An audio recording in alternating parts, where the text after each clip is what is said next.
ओम नमः शिवाय सीरियल को फुल HD क्वालिटी में पूरा देखने के लिए हमारे चैनल को सब्सक्राइब करें और बेल आइकन को दबाएं ताकि आपको हमारे नए नए एपिसोड्स देखने को मिलते रहें।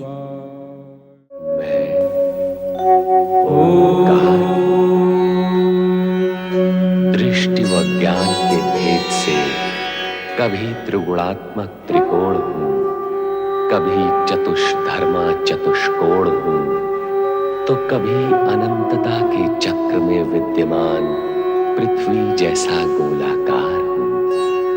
मैं ओंकार हूं।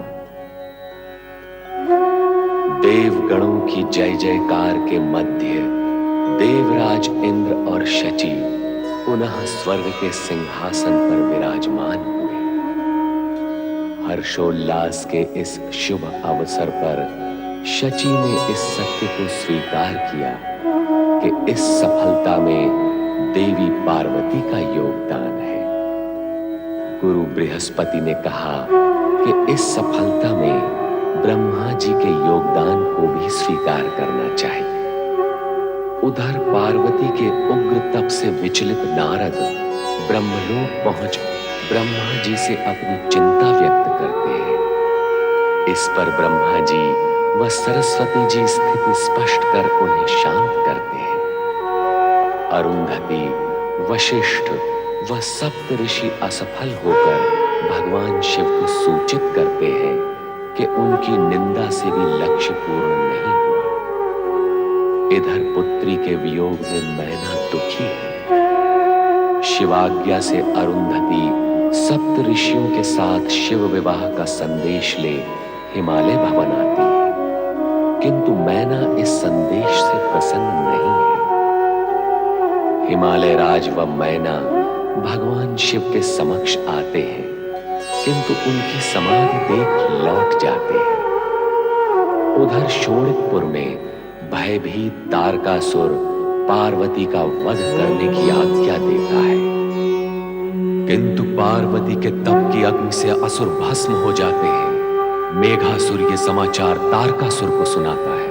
स्वर्गलोक में राग रंग में डूबे इंद्र को देख नारद उन्हें प्रताड़ित करते हैं और शिव जी के समक्ष जाने का परामर्श देते हैं। तत्पश्चात इंद्रादि देवगण नारद जी के नेतृत्व में भगवान शिव के समक्ष कैलाश पहुंचते हैं। देवर्षि, भोलेनाथ का स्थान तो रिक्त है, अब क्या होगा?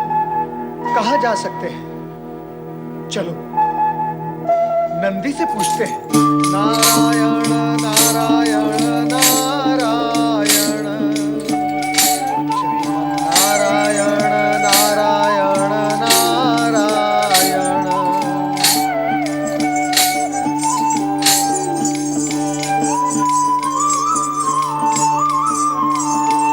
देव ऋषि नारद और देवराज इंद्र और सभी देवगण को मेरा प्रणाम। कल्याण भव। कल्याण भव। कल्याण हो। नंदी, भोलेनाथ कहाँ है? न जाने कहाँ गए। अभी अभी ध्यान समाधि में थे, अचानक अदृश्य हो। किंतु अदृश्य होकर गए कहाँ होंगे और लौटेंगे कब? इस विषय में अधिकार पूर्वक कुछ नहीं कहा जा सकता। तो फिर अनधिकार पूर्वक कुछ कहा जा सकता है? आप तो परिहास कर रहे हैं देव ऋषि। अनीति और अन्याय तो नहीं करता, केवल परिहास ही तो कर रहा हूँ। अब क्या होगा देवर्षि? वही होगा जो विधि का विधान होगा देवराज। क्या है विधि का विधान? इसका ज्ञान यदि हो जाए तो शेष रह ही क्या जाता है? विधि और विधान दोनों की मान्यता ही नहीं रह जाती। तो क्या अब हमें भोलेनाथ की प्रतीक्षा करनी होगी? कब तक करेंगे प्रतीक्षा? न जाने वे कब लौटे। हाँ, मैं तो उनके दर्शन से वंचित रह गया। वंचित तो हम सभी रह गए।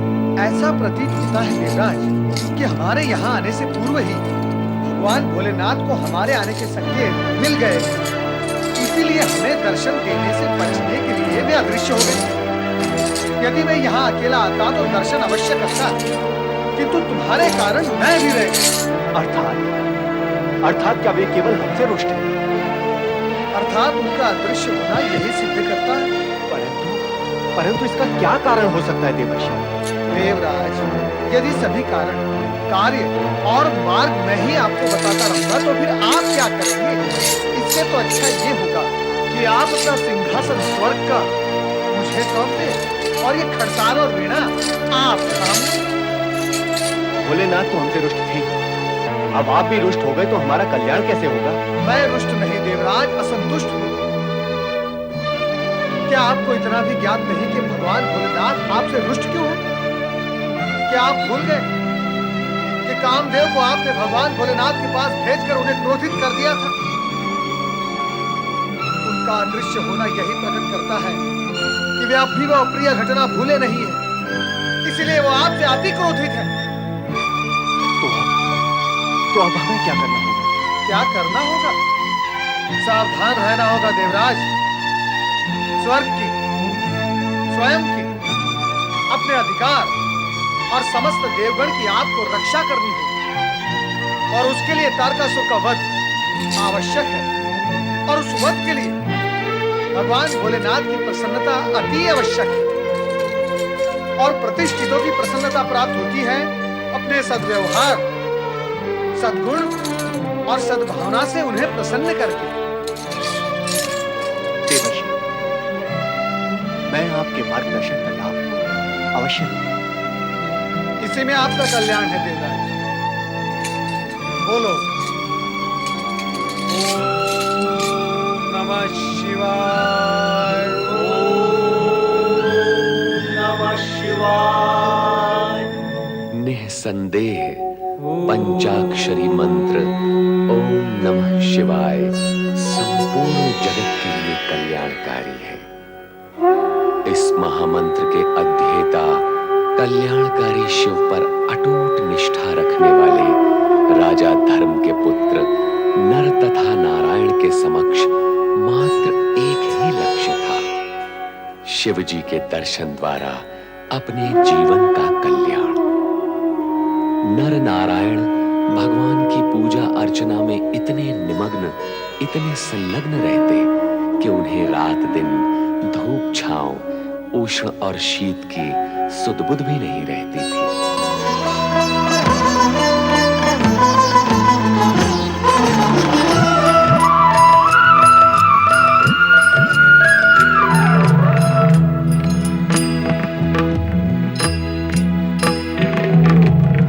हर एक पल चिन्ह सांझ सकारे, आती जाती श्वास पुकारे।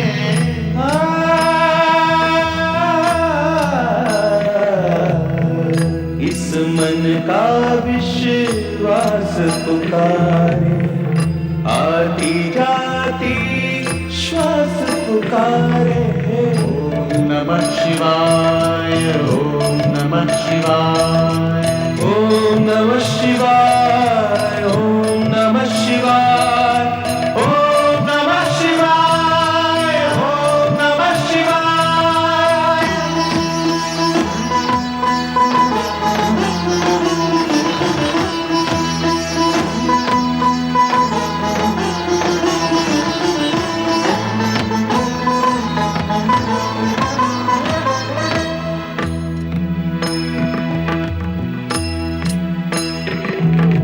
पंचाक्षरी मंत्र ये पावन, निर्जन को कर देता मधुबन। पंचाक्षरी मंत्र ये पावन, निर्जन को कर देता मधुबन। समय गति को वश में करके क्षण में कर दे युग परिवर्तन। ओम नमः शिवाय, ओम नमः शिवाय, ओम नमः शिवाय, ओम नमः शिवाय, ओम नमः शिवाय, ओम नमः शिवाय।